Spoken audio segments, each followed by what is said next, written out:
Hello everyone, my name is Laser. Welcome to day 24 out of day 30. We're getting close of my uploading something at least 5 days a week challenge that I've been doing.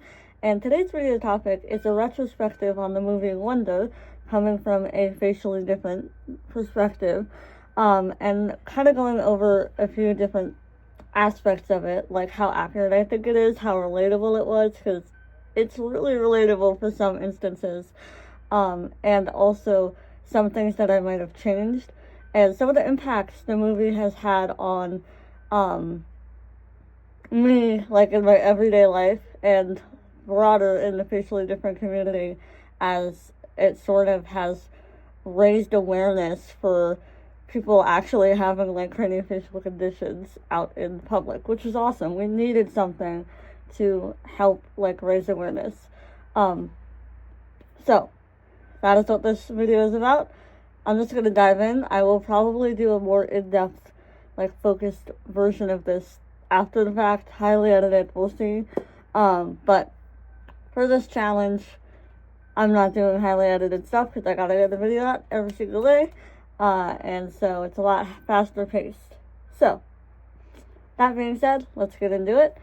The movie Wonder, it was overall, I think, a wonderful movie, and it showed some real life experiences of what it is like for craniofacial kids to grow up and live with going to school with a craniofacial difference and trying to fit in.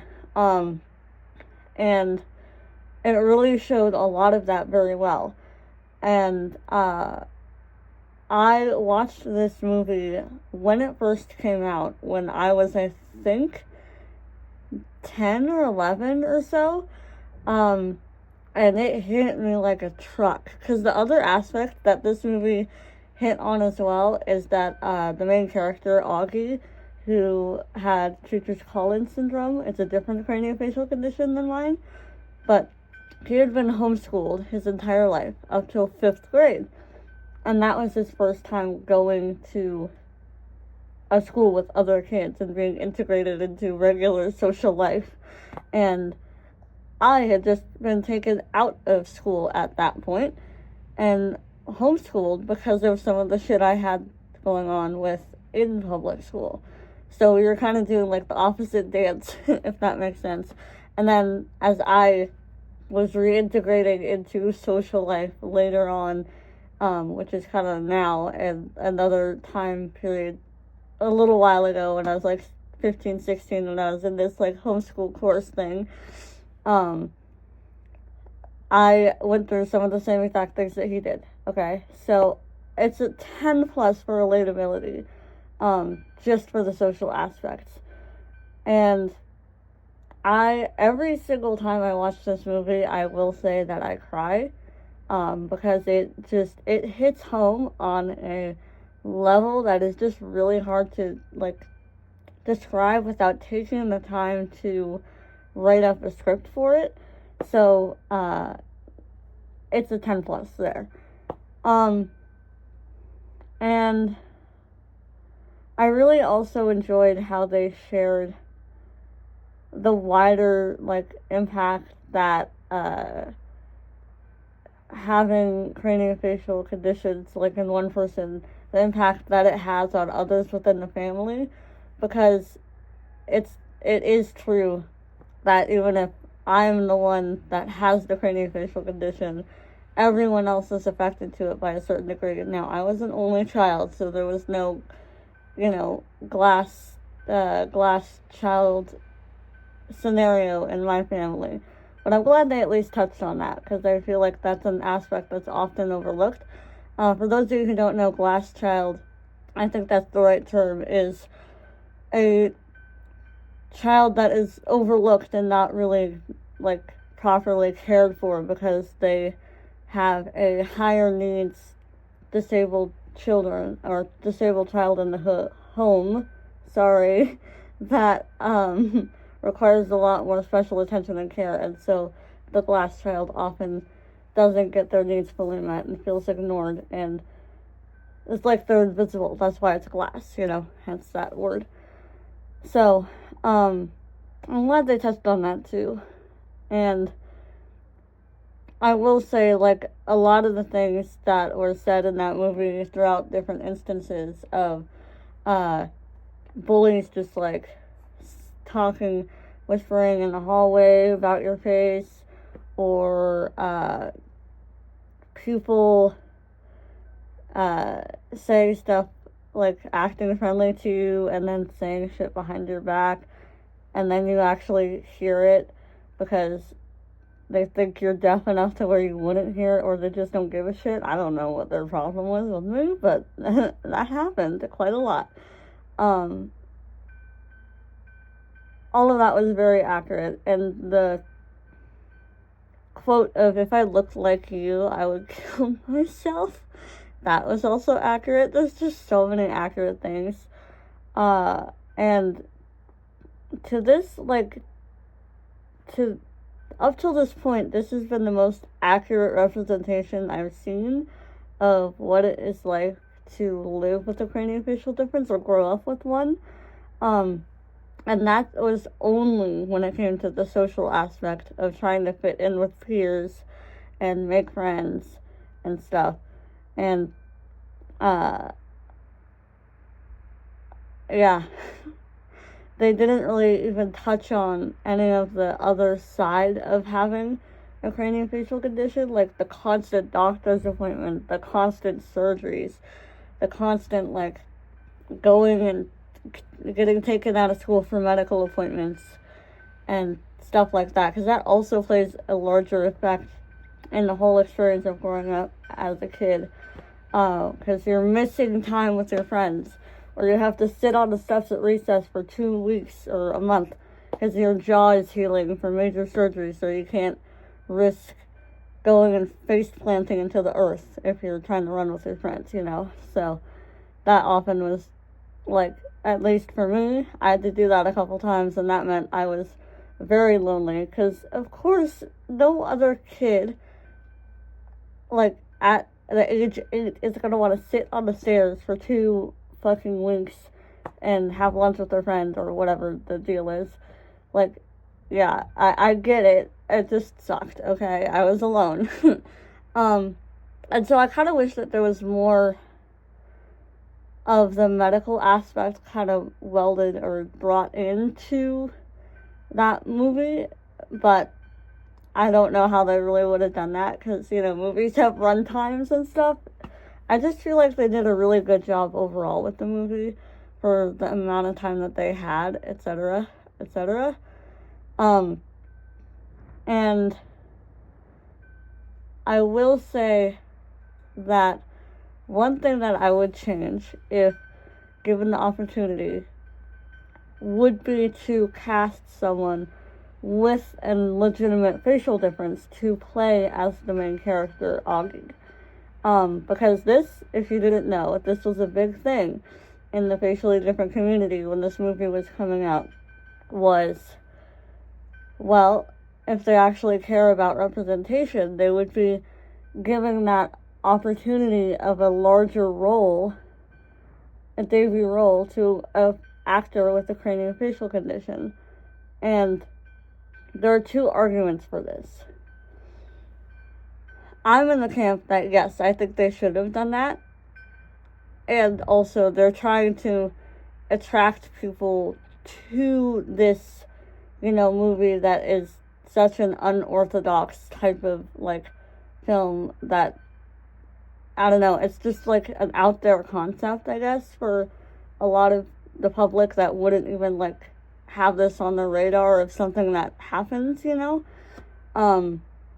So they're trying to juggle the struggle of choosing a larger name, a larger actor's name, to get more people to come into the theater and watch it, or uplifting the one actor and getting them into the spotlight, which honestly I think this would have been the move here. But because they had, like, Owen Wilson and who else? Fuck, I'm forgetting her name. Not Tina Fey. I always confuse the 2. Wait, the actress who played the mom is also very, like, famous. So I feel like they would have been fine if they just had the two parents who are mega famous already play, and then given that role to a facially different actor, because it is really, really hard to like break into like any type of like pop stars or modeling that's starting to become a little easier if you go to very select agencies. They're starting to have more open availability for facial differences, which I think is wonderful. But movie stars too, it's very difficult to find a way in and actually become famous and make your way into Hollywood if you have a facial difference. And so I think it would have been the better move to give that spotlight to someone with a facial difference. Although I do have to say that Jacob Tremblay did a wonderful job in the role of Augie Pullman. So that was one critique I had for the movie, as well as I would have loved if they would have brought a little bit more of the medical aspect of the craniofacial conditions in. But overall, the movie just hits home on such a personal level that I cannot watch it without crying. And it's such a personal thing that it's hard for me to even like have my family or like friends watch it, because it's like they're seeing such a deep core part of me that it's like, oh god, okay, too close, please no. And so overall it was a wonderful movie. And I'm so happy that we have a movie that gave us so much representation on just like what the life of having a facial difference is like, because there really has not been that type of movie beforehand, at least that I'm aware of. If you guys know of any, let me know. I would happily watch and review them. I would love to do that. But like, we haven't had this type of movie that just showed the life of someone, but with the characters in their own agency. Like, Augie was a person, and the family loved Augie, and it wasn't all about like, oh, this poor person. Like, what I mean by that is the petting that is so often done with people who have disabilities that completely ignores the actual person that has the disability, and all of the focus is just like laser beamed onto how terrible this poor person is for having to deal with this thing. Like, it's ruining their life, or how terrible the illness is for destroying the family's life, which is a common but really frustrating thing that a lot of people have to deal with when it comes to disability. If you're disabled, you have had this experience, I'm 90% sure. And that is a very common thing that is also like shown in different films that I see that have this kind of, that broach into this topic area. That's what I'm trying to say. So I really applaud Wonder for actually like telling the story fully of, yes, the struggles with having a craniofacial condition like this, but not ignoring the actual person that has the struggles, right? And not turning it all into a pity fest. And so I really applaud Wonder for that. And now kind of onto the broader impact that this has had on at least my life.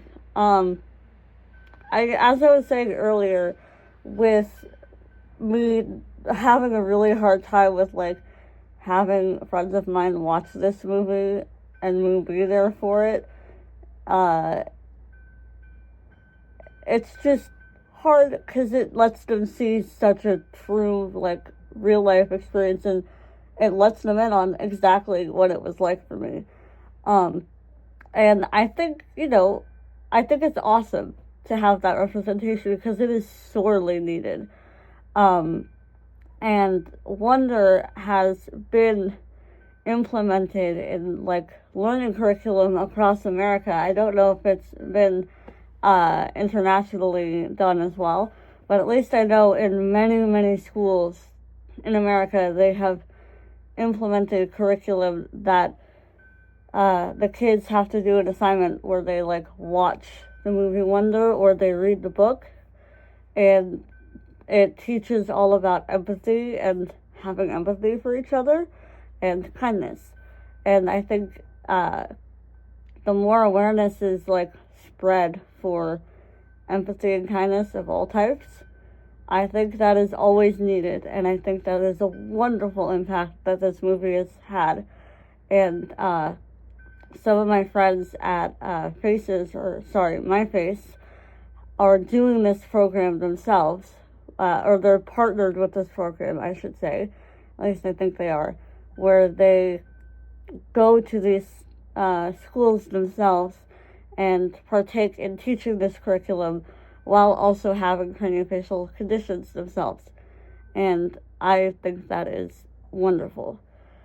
And one of the funniest side effects of this is now people are aware that there are craniofacial conditions out there. But it's like the first step has been done in world like widespread education. So people know if a craniofacial condition is something that can happen. And so when I was younger, before this movie came out, a lot of the questions were more focused on what happened to your face, what's wrong with your face. And now a lot of those questions have now like kind of moved on to, oh, you look like Augie from Wonder. Or like, oh, do you have the same thing as Augie? And it's like, yes, but no. So now it's like a new level has to be taught to the wider public. There are many, many different types of craniofacial conditions. A funny story on that. The doctors, when I was young, really thought like they were not sure whether or not I had Treacher's-Collins or Goldenhar syndrome for like the first week. And they were trying to debate back and forth on what it was, because there are many like overlapping features of Treacher's-Collins and Goldenhar in some areas. At least back then it was less like differentiated as it is now. But the main thing is they are quite different. So even though there are like some overlapping features of it, it's just that none of these doctors knew anything about it, because it's such a rare occurrence for a baby to pop out and be like, what the fuck? This is not what I was expecting. And so doctors like were not aware of the craniofacial conditions either. And so people were calling each other up, like the doctors were calling other doctors to be like, yo, you gotta get down here, help me figure this shit out, man. And finally they diagnosed me with Goldenhar syndrome, because Goldenhar syndrome has this like epiglobulbar dermoid, which is like this little skin tag I have on my right eye that's barely visible. But that is essentially what gave them the final diagnosis was, Treacher's-Collins doesn't cause that. This is Goldenhar syndrome. So that's how I got my diagnosis. Back to the overall point of this video, which was just saying how much I appreciate the representation that the movie Wonder has brought in for the craniofacial community. And